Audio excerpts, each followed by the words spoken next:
Mga karag-karag, welcome back to my vlog. Isang maganda at maulan na umaga sa inyong lahat mula dito sa Lasak City. Wala muna tayong menopausal distraction law.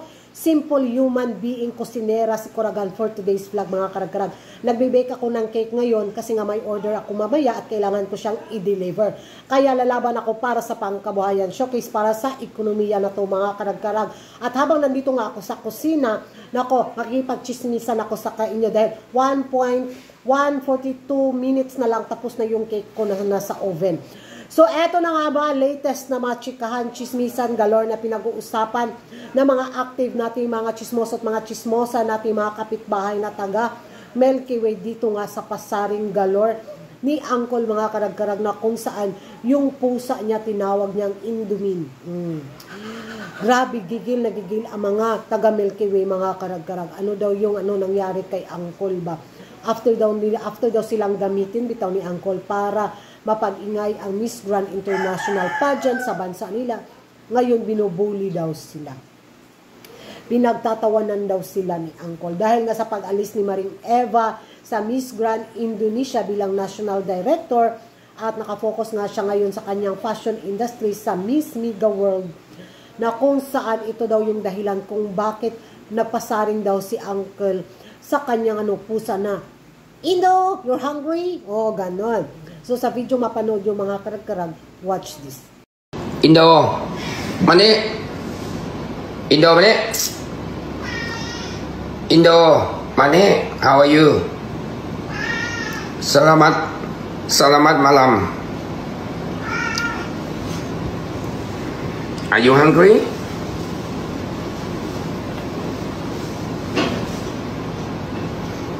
พูดรู้เรื่องนะเนี่ยเรียกก็มา Are you hungry? Hungry? Assalamualaikum. Selamat malam. Nah. How are you? How are you? เพิ่งตื่นเหรอกดตะกร้ามาอินโดซื้ออะไรไหมNarinig na ninyo kung paano tawagin ni Uncle ang kanyang pusa na Indo. So dito nga talaga gigil na gigil at na-stress ang ating mga kapitbahay na mga taga Milky Way, mga karag-karag. Bakit daw Indo yung pinangalan sa pusa niya? After daw silang pakinabangan, kanito na lang daw yung ganti ni Uncle sa kanila. Alam naman natin si Uncle, pag nasaktan talaga yung pride niya, diba? Kasi nasaktan siguro siya sa pag-alis ni Maring Eva sa Miss Grand Indonesia. Kaya ganito siguro yung pasaring, pa-eksena, pa-shady galore na ibabato niya sa kanyang mga bitaw, mga kaaway. O, ganon. Gawin na natin silang kaaway, mga karag-karag. Teka lang, tingog na ang akong cake diha sa mo, kadali lang ha.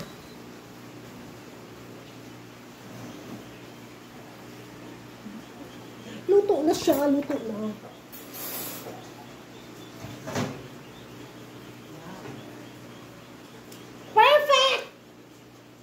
Inyo na natin to, pagkachismosa natin.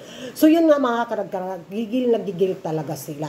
So dahil nga daw sa ginawa nito ni Uncle, lalayo na daw yung loob nila sa Miss Grand International Pageant. At na lang daw, i-fall na lang daw ni Uncle yung niya ba, eksena niya sa pins. Diba? Kasi umuwi na nga si CJ sa Pilipinas, diba? At winelcome naman kasama nga si Uncle na kung saan may mga pa-interview galore na nangyayari, mga karag-karag, sa pa-arrival ni CJ sa airport. So watch this. Okay, of course, I will say again and again and again. I think your time is almost done, almost coming. By the way, winner or runner-up, I think it's almost the same meaning. But the most meaning is beauty queen from Philippines, always like a capital of the beauty queen around the world. Always top 5, always runner-up. And I do hope the winner will be coming soon. If anyone want to be a winner, please coming to let her teach the secret of the winner too. She know everything. I know everything about Miss Brand. And see you tomorrow again. See you tomorrow. Yeah, for homecoming parade. Narinig na ninyo yung coming soon. Yung soon talaga sa Golden Crown natin. So, pinagtatawanan tayo ng mga kapitbahay natin, mga karag-karag, kasi mga utok-utok daw tayo. After daw tayong ibuli ni Uncle sa mga nakaraang kandidata nating pinadala sa Miss Grand International, ngayon nagbabalik loob daw tayo para masungkit yung Golden Crown. So, ang tawag daw nun sa ating mga karag-karag is nagpaawa daw tayo, na mamalibos daw tayo ng corona kay Uncle. Kasi nga, init sa pera na daw si Uncle sa Myanmar, o di ba, sa Indonesia, sa India, tapos dito daw ang huling barahan ni Uncle para manatili daw mapag-ingay yung beauty pageant niya is gagamitin niya ang pins. At tayo daw mga oto-oto na taga-pins, aasa na naman daw tayo sa coming soon na pa-corona natin. Uhaw na uhaw daw tayo sa Golden Crown. Anong paki nila? Bahala sila. Kung tuminiwalag sila kay Uncle, edi tumiwalag kayo. Basta kami, okay lang, nag-enjoy kami. Sabihin pa nila, uto-uto tayo, bakit sila na-stress sa atin? O, di ba? Takot lang sila siguro pag makonsungit natin yung Golden Crown, kompleto ricados na tayo sa mga international na corona, di ba? So, yung hintay lang talaga natin is yung Golden Crown. Kung sakaling ibigay man ni Uncle yun sa atin, sa karapat-dapat talaga na kandidata na matipuhan at magustuhan niya, ay nako, wala na. Hirap na nilang habulin yung Grand Slam natin na international crown, di ba? So, kaya ganoon na lang yung gigil at sila talaga yung na-stress sa atin sa pagbabalik loob natin sa Miss Grand International. At dito nga, sinabayan ni Uncle si CJ sa kanyang pa-arrival sa Pilipinas na kung saan may mga parade na magaganap. So, ma-encourage si Uncle ba na, oy, hindi talaga ako iniwan ng pins. Sa kabila ng pambuburaot niya sa atin sa mga nakaraang mga taon, di ba? So, nanatili pa rin tayo sa kanyang pageant. So, sabi nga nila, siguro daw, iiwan daw natin si Uncle after daw natin masungkit ang Golden Crown. Kaya, ayun, yung gigil nila, dahil yung pusa ni Uncle tinawag na Indo, sa atin naman nila binuntong. So, ganun sila ka-trigger galore sa atin mga karag-karag. Ganun sila nakabantay sa atin.